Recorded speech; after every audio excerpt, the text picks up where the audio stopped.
Well, good morning, Trinity friends, and welcome back to our second session of Envisioning the Early Church through its art, its developing art. We're so glad you're with us again as we continue on this journey. If you were with us last week, we got a great introduction in history to the early stages of art, both as humans and in the church. And so we're so pleased to welcome Jennine back with us today to continue on this journey. So thank you, Jennine, for being here. How are you doing today? I'm good. I'm good. So where are you taking us today? Well, mostly the catacombs, We're going although back we're to the also catacombs. going to Excellent. Syria. All right, catacombs in Syria. We are ready for our journey. This will be the longest many of us have traveled in over a year and a half. I So know. It's wanderlust for sure. that's right. That's right. So I'm starting here. Share. Here we go. I'll go to, as you can see from my title here, the earliest synagogue, home church, and catacombs. And the synagogue and home church are in Syria. So let me go to a full screen. I'm starting with a little review, very short review of last week, the Augusta Prima Porta. This is where art was at the time of Christ's birth. This is, of course, Augustus Caesar, who was emperor when Christ was born. He died 14 years later. So we start to see some changes in the government, even though Augustus Caesar was supposedly tolerant of other religions. What I want to remind you of is just the state of the world at the time of Christ's birth, and particularly the Roman occupation. When Caesar was given the title by the Senate of emperor, he was hailed as Caesar exalted one son of God. And we see as a strut support for his statue, we see Cupid or arrows on a dolphin. And this is his connection to the pagan world, believing that he was a descendant of Aphrodite or / Venus. So this is the world, multiple gods, multiple pagan gods, gods of nature, and into the world that Christ was born into. And the Caesar claiming divinity, right? I mean, he's That's right. claiming divinity. As did everyone following him, Right. whether they deserved it or not. And you also want to just pick up on the beautiful contrapposto here, the association with the Hellenistic world, the resemblance to Alexander the Great, the interest in portraiture in a specific likeness. This was really important in the Roman world, and we're going to see this change so much. So also refreshing wall paintings, which is mostly what we're looking at today, not only in Syria, but also in the catacombs. This is a really early Etruscan one, and it's very different than the ones we're going to see in the catacombs. So the early Etruscans, these of course were the ancestors of the Roman Empire and the Republic. Tarquinia was an acropolis north of Rome in Italy, and the graves there were dug from tufa. They were not nearly as complicated and done as quickly as the catacombs. And the stories in them are about the afterlife in the way that the Egyptians presented the afterlife in their tombs, which is the continuation of life on Earth. And you see down here a panorama of a marine scene, a boating scene, lots of porpoise and fish and birds, and a guy with a slingshot, and all is happy and well. And then at the top, we see the couple who were obviously buried in this tomb, reclining as you did then to enjoy your meals. and being entertained by musicians and servants.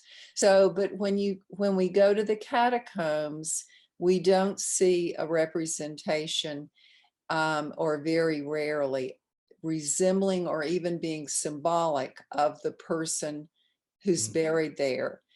What we see is references symbolically to salvation, and that theme you want to watch for as it changes. So one of the really early catacomb paintings that I showed you last week was this image of Christ as the Good Shepherd. And this is one of the earliest ones. We'll talk about the catacomb of Domitilla a little bit later specifically. I'm not sure when this was done, probably between the 2nd and the 4th century. The catacomb was used for burial through the 5th century. And this is a symbolic representation of Christ as the Good Shepherd, only it's just a young man with a sheep over his shoulder. And this theme of the Good Shepherd goes back to the archaic calf bearer in Greece. Of course, it's a reference to the 23rd Psalm that the Jews would have known in the Old Testament. And we know the sheep is an animal that was sacrificed, but it also, this representation is about Christ leaving his 99 and going to find the one stray, and thus taking us on his journey as the lost sheep, the person in maybe a sinner, maybe not, who is in need of salvation. And the early Christians would have known how to read this. And this particular image would not have been controversial. So we're coming back to the catacombs, a lot of the catacombs, but we're moving first to one of the oldest synagogues and home churches, the oldest that we know of. It's, of course, in ruin. Thank goodness. A lot was excavated and moved to museums before ISIS or Islamic State decided to destroy it. But this is what the early gate, the Palmyrene Gate, looked like. And this was an old city or settlement, probably from the time of Alexander the Great. And it was a combination of cultures from Parthian to Hellenistic. Dura is the Roman name, Europus, the Greek name. And it really started thriving during the time of Marcus Aurelius, when it became a Roman outpost. And most of the building there, or the major focus, was from 230 to 246. And it has an interesting history, because in 256, they were, or around there, they were being invaded by Persians and other tribes or countries. And they built a wall around the city, and then they abandoned the city. And over the years, dirt, mud, etc., filled in. And it's called the Pompeii of the desert, because so much was preserved there. So let's look at, this will surprise everyone. This is all of this was there. It was a house church, a home, a Roman home that was converted into a synagogue. And I'll show you the plan in just a minute, but looking at this, it's 4 registers of scenes from the Torah, from the first 5 books of the Bible. And they're just, this is tempera. Tempera is pigment mixed with egg yolk. And the walls were painted, it was painted on plaster. And these are all, of course, horizontal bands of scenes from the Old Testament. We're going to look at this one and this one. And this niche is where the Ark of the Covenant was kept.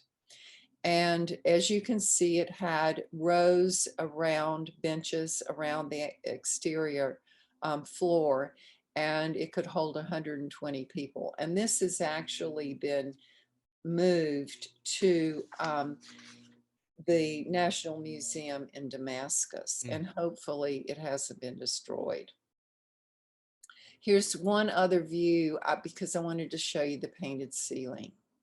And it's just, we think about Jewish art not being pictorial, Right. and not representing the human figure, but obviously it did. And this is not the only synagogue that was found that had paintings. And we assume that were also manuscripts that were illuminated in some way, although nothing has survived that I know of.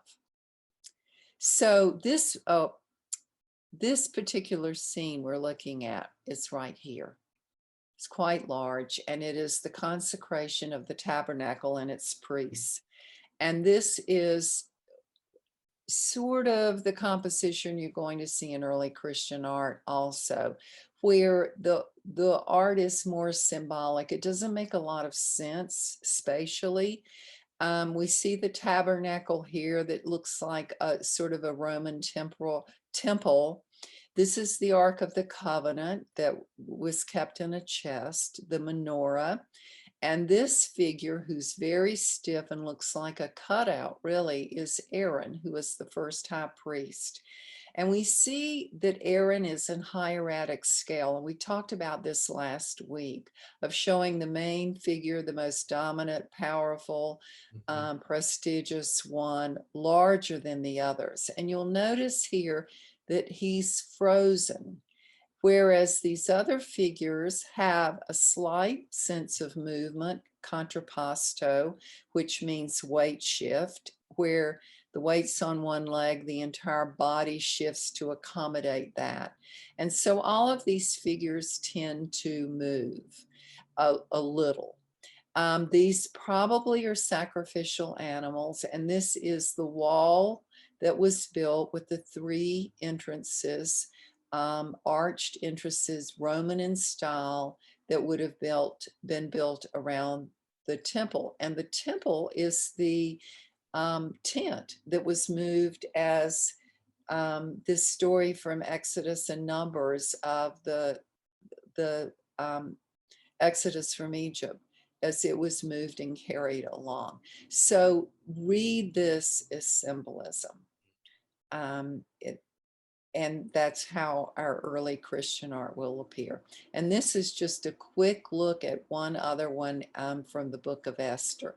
But you can see how really complicated it is. I mean, there are lots of figures. There is some observation of the figure. And this is what we call naturalism, where the artist probably, I'm assuming, was not under the same kind of stress and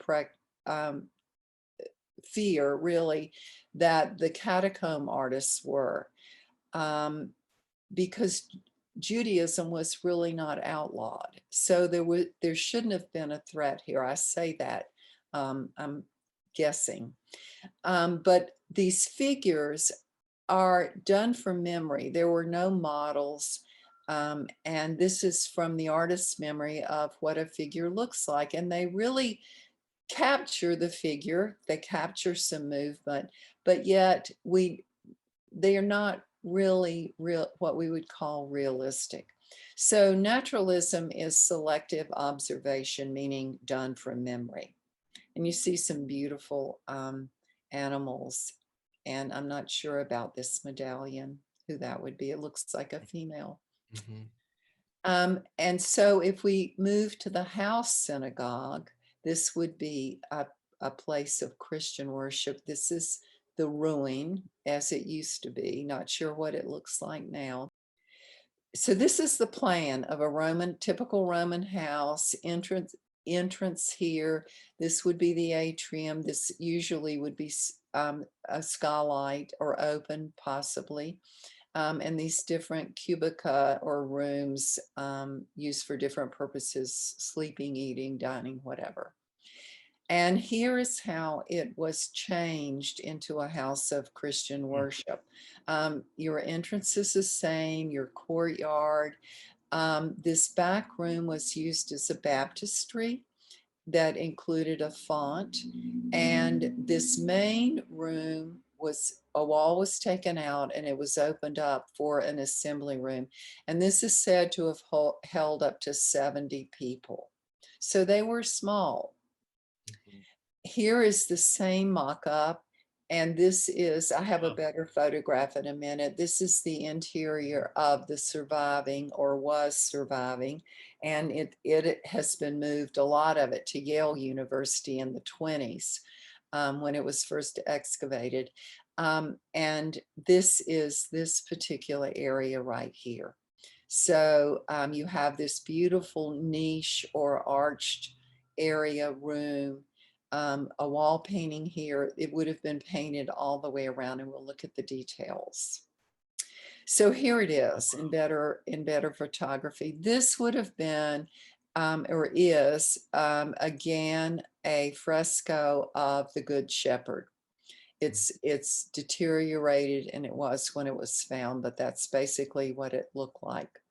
And this scene is the three Marys, one missing, before the sarcophagus. This was Peter and Jesus walking on water. And there also is a scene in here of Adam and Eve, of course, Adam being considered the old Adam, Jesus being considered the new. And I have, you can see that this is rather, I hate to use the word crudely, maybe simplistically done. It's meant to convey a message and not to be photographically realistic, of course. Here's that sarcophagus is them going to Jesus's tomb. That's right. The three Marys at the tomb. Yes. And here is a detail of what remained. And here is a close-up of this face. And you can see that there is great memory here in the observation of the placement of the eyes, the nostrils, the mouth. I mean, it's very thoughtful and with some expression, not a lot. And one of the most famous of the frescoes or paintings there is Christ healing the paralytic.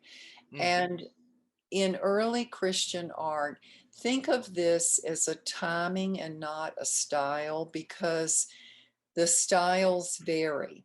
And but they were simplistic, they were naturalistic, and they were symbolic. And Jesus was not portrayed historically early on, meaning the artist didn't start with his birth and his visit to the temple or the Annunciation or the visit of the Magi. They started with his miracles and with his identity. It was important to know who he was and what he said and what his message was. So I'm going back to the catacombs. You've seen this one, and we've made reference to it. This is one from, again, probably around the same period, from the Catacomb of Calixtus. And Calixtus was a saint and a poet, and his catacomb is one of the most famous ones. It's the crypt of the popes. You've probably heard of that, where so many of the early ones were buried. And also my favorite, Saint Cecilia, was buried there. And of course, the catacombs, once the burial stopped about the end of the 5th century there, they were used as places of ritual and worship, and slowly Christian churches were built on top. And the church to Saint Cecilia in Trastevere over the Tiger was built on top of this catacomb. Now, so I may be jumping ahead with this question. If so, just say, hold your horses, David. But one of the things that folks may find interesting is what's not depicted. And so the cross and the crucifixion is so dominant in our imagery now. in all of these early ones that we've seen, that's kind of absent. We see the tomb, but not the cross, and we see the miracles and things like that. And so it's interesting what they've chosen to depict as important in that moment, and how it Well, differs from us now. the crucifixion is one of the later things that Mm. you'll see. It just, yeah, the association of the cross with a criminal, and Right. also the the identification with Jesus as Son of God, which was a little bit later, pretty much after Constantine. So Mhm. yes, and this was relatively hidden imagery. Mhm. So the So people that you could paint it and people could just say there's a shepherd, but that's people who right. kind of knew the code knew what this was about. That's right. Yeah. Wonderful. And one thing to remember about the catacombs, which we'll talk about in a second, I'll just move on now. Domitilla was the wife of Vespasian, and she died in somewhere between 65 and 69 CE. Oh wow. Okay. And this was her, or this catacomb was dug for her and for some of the family, not the emperors. They were buried in the temple to the Flavians on the Forum. But this and of course, wealthy families could pool their money together and buy sections of the catacomb to bury their dead. And poorer families, instead of having a cubicle or a niche like this, they were just shelved. And these catacombs had to be outside the city limits. They went for miles, some of them 60, 90 miles in circles under the city or around the city, and probably 5 layers deep. The early ones, they started on the top 3 to 4 feet down, and then as more people were buried, they were up to 60 feet Mm. underneath, and Wow. which is hard for us to imagine. Very much so. And so think about when you see these paintings, you can see how rough they are. Mhm. Um, First of all, they're painted on stone that's been chiseled. Mhm. So there are no straight lines here. And the artists were painting, I'm sure, in a hurry because fear for their lives. This is a dangerous place to be. Secondly, the smell would be atrocious. Thirdly, they're having to paint from memory quickly as soon as they could get it done and leave. And also, this is probably was considered temporary because, as everyone knows, um, Christ was coming back any day. Right. So the permanence of these was not a consideration. And we're just lucky that they the ones I'm showing you have been cleaned and restored, and there are 12 of the 70 big sections in Domitilla that have been restored. They started in 2009, I think, and you can take tours, as everyone knows now, of different catacombs.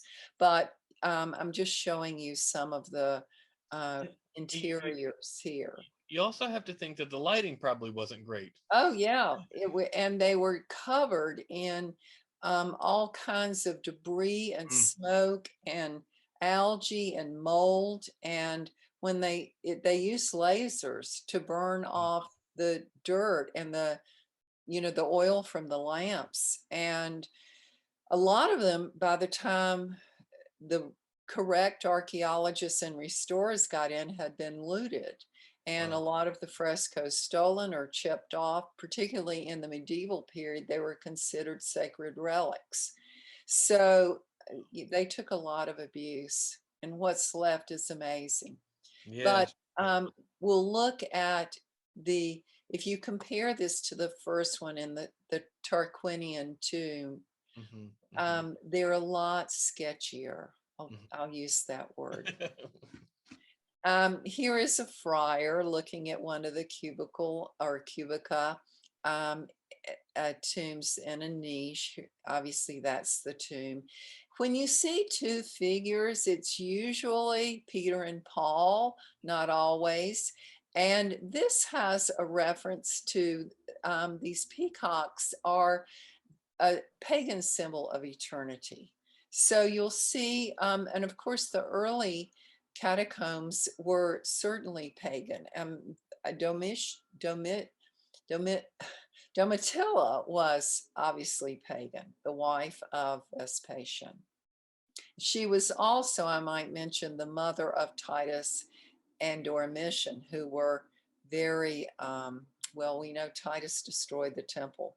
And Domitia, these were cruel emperors who they gained a lot for the Romans, but they persecuted the Christians. This is a different view of what we just saw. Here is another one, this corridor with the tomb, this carved niche, which is a semicircular dome. And this is another Good Shepherd fresco. That's big. Not sure, woman at the well, I don't know. I'm not sure what this, how to. Yeah, I can't make it out. Yeah, I'm not sure what it looks like a Roman temple, but. The man who discovered, young man, 17 years old, Antonio Basio, who discovered the catacomb of Domitilla in 1593. He became a lawyer and a scholar and was probably the first of what we would call an archaeologist.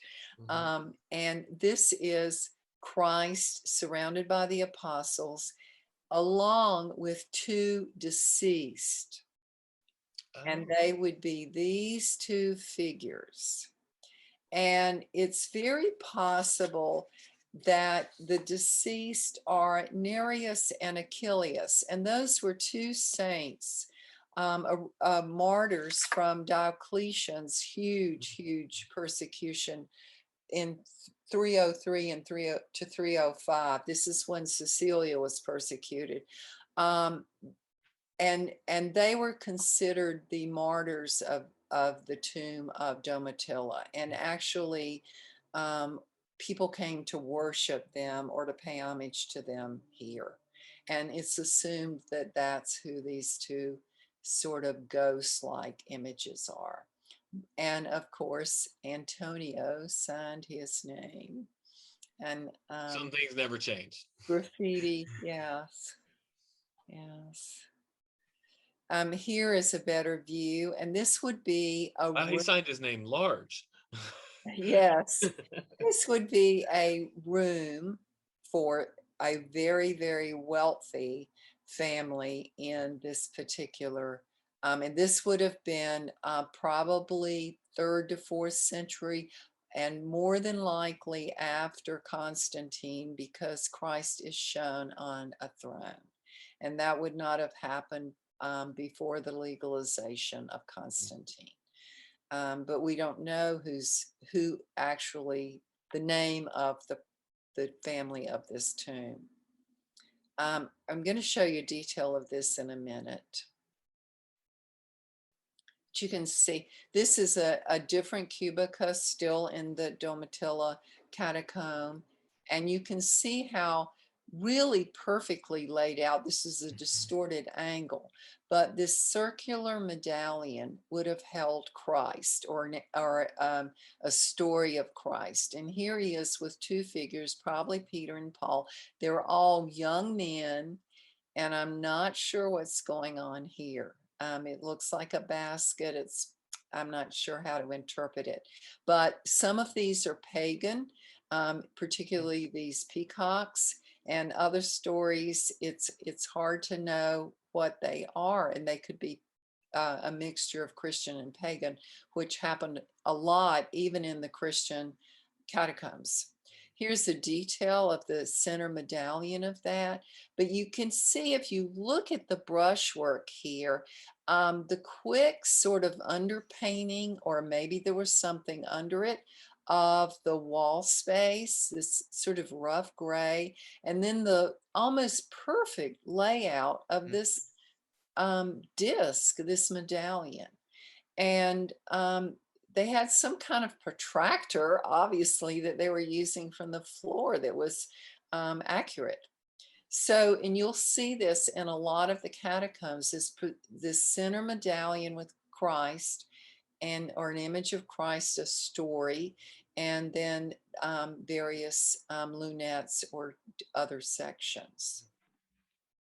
And here's one of the details of St. Francis hadn't been born yet, but it looks like a St. Francis feeding the birds or welcoming the birds. And here are the pagan peacocks. So you see this mixture. Do you have any idea what this story would be, David? The first thing that comes to mind is Noah. Noah. The ark. Yeah, they did use the theme of Noah a lot. That's very possible. The other option would be the idea Jesus when he talks about knowing even when one sparrow falls, but that doesn't really make sense with the content of the picture.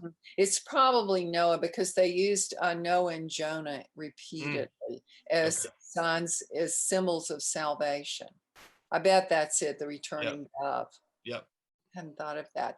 And here, these two figures who are running. I mean, this is an amazing, thinking about naturalism and representing the figure, hands up, and this looks like something over the shoulder, but seemingly Roman, given the dress, these short tunics.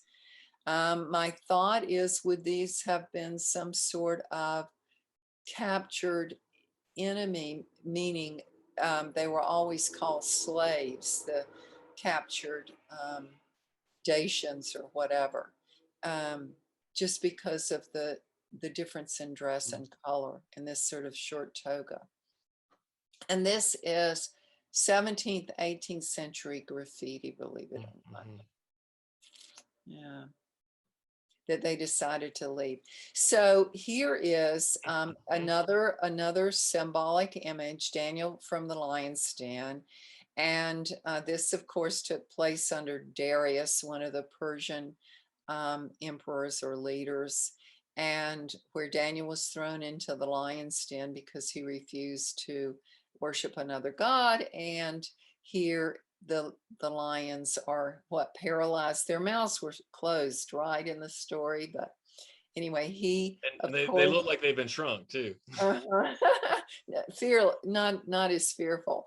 And we do see this contrapposto left up from the Roman period. So there is obviously an awareness of ancient sculpture here. But again, this naturalism, memory, things out of proportion, a little distortion in the figure, in the scale, but definitely recognizable. And Daniel, another sign or image, symbol of salvation, of Savior. This is this has to be after Constantine. And along with the families buried in this catacomb was a baker or a grain merchant. And believe it or not, we think of that as a normal working baker, as probably a middle class working job, a daily grind, really, that takes a lot of time, a lot of effort, getting up early in the morning. And of course, the Romans, bread was provided by the emperor, and all Romans were able to be fed. And so the grain merchant was usually extremely wealthy, grain imported from Egypt usually, and he was also the baker or his family. So this is a restored room, cubicle of the grain merchant. So you can see the scythe here, various sort of heating elements. It looks like something getting ready to be roasted. And then, of course, Peter and Paul. And it's so interesting. In Renaissance painting, we always see Paul as bald, or usually, and Peter is bearded and white hair. And here they are in the 4th century, the same sort of description of them where we go, oh, of course, it's Peter and Right. Paul. But what is different here is Christ in this medallion haloed. We Mm, don't see this until after Constantine, and for the most part, after 380, after Christianity became not only legal, but the official right. religion of Rome. And so you Um, begin to see kind of those power symbols start to crop up around Jesus. and his divinity. Yeah. Yeah. Yeah, because that would have never been shown before Mhm. Constantine. And this is a dedication to the baker or the family who owned this particular um, cubicle or crypt. And we're moving to a different catacomb here, Marcellinus and Peter.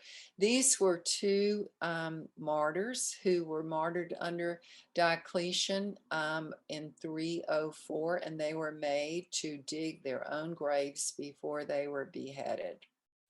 Um, this is the Peter and Paul again, Christ on a throne. So this would have been late fourth. And I'm assuming these are the four apostles with a sacrificial, what probably was a lamb, an offering here on an altar. But Amazing how quickly the art changes. I it mean, changes. if you think about that, just that stretch between 330 and 380, It is. It's it's a huge. drastic shift. It's a drastic shift in focus in the art completely. And you might notice here these tilted figures. You know, Right. this is a beautiful exaggeration of not only contrapposto but expression, and art starts to become a pantomime here in the late fourth century, where it's acting out. It's acting out the story. They're no longer the stiff figures of the Aaron, the first priest. So you start to see a little more humanity, I'll put it that way. Hmm. Now these two are from the same catacomb, but not the same cubica. So they're very different. This is the one that's so often touted as being the greatest symbol, I guess you'd say, of early Christian art. And there are various reasons for it. First of all, imagine that you're looking up at this. You would not see this distortion that the photograph brings. This is completely perfect circles. These are lunettes, these half circles, and they contain the story of Jonah and the whale. This is Christ as the Good Shepherd, as you can make out. And these are orants, O-R-A-N-T-S, which are worshipers with their raised hands. And And that's exactly what the priest does that's at the right. table, the Orion's position. And so And that's a lot of people in our church will raise their mhm. hands at different blessings or praises. Praise God from whom all blessings flow. And it is that posture of receiving from Yeah, God. Yeah. that's right. And this is if we could see all of it, it is a Christian family. It's a Mhm. mother, some children, I think two children and a father. Mm. And so it has symbolism there. Let's look at a different view of it. This is Jonah. I'm going to show you a detail being thrown in this lunette from the tossed over the side of the boat. This is Jonah relaxing under a gourd tree. And this is supposed to be an image of peace during this enormous time of the decline of the empire, of Mm. invasion by barbarians, of emperors at each other's throats, assassinations, etc. And that's sort of a relief, a peaceful relief, or translated as. And I'll show you a detail of this also. So here's another view, obviously major Mhm. damage up here. And you see these figures become a little more clear, a little, especially the shepherd, the good shepherd. We also have lunettes here in the corners. Here is Jonah being thrown over Mm. the side of the boat. And Oh, I love that's we this think of it is as a a whale. This dragon. looks more like a dragon. It's a dragon. Yes, the translation we hear is a whale, but it's a dragon for Love sure. it. Yeah. But you know, this is childlike in so many ways and innocent. And it's really about the story. It's about the symbolism. And everyone seeing this, or I assume everyone, would know that Jonah was saved and that, you know, salvation is the theme of the catacombs. Mm. And here is the regurgitation, I'm this, sorry, I don't mean to laugh, but that's great. this spitting out of I mean, Jonah. you can almost feel the movement, you know? Yes, and you can feel the scars of the teeth That's anyway. right. It's pretty grim, actually. But Jonah seeming to be a little boy almost. This also was in another section of the same Marcellinus and Peter Mm. catacomb of Jesus healing the bleeding woman. And this is, as you can see, more sophisticated, probably later fourth, possibly even 5th century, with more, look at the expression. Right. And we see that in late 4th, early 5th century. We'll see it next week. Mm. Here is talking about Yeah. symbolism, which all of this is really to tell a story. Back to Callistus, the loaves and fishes. Big early Christianity symbol. Yeah. Yes, and of course, reference to the Eucharist too. Yep. Yep. And Maybe we should bring back fish to the Eucharist. That'd be something to be passing around. Wouldn't be hard to keep your distance from people then.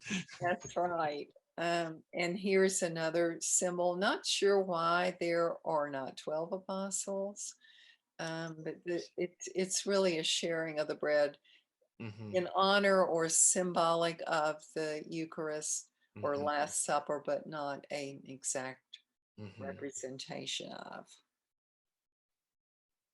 And I'm ending with this late 4th century catacomb painting of Christ.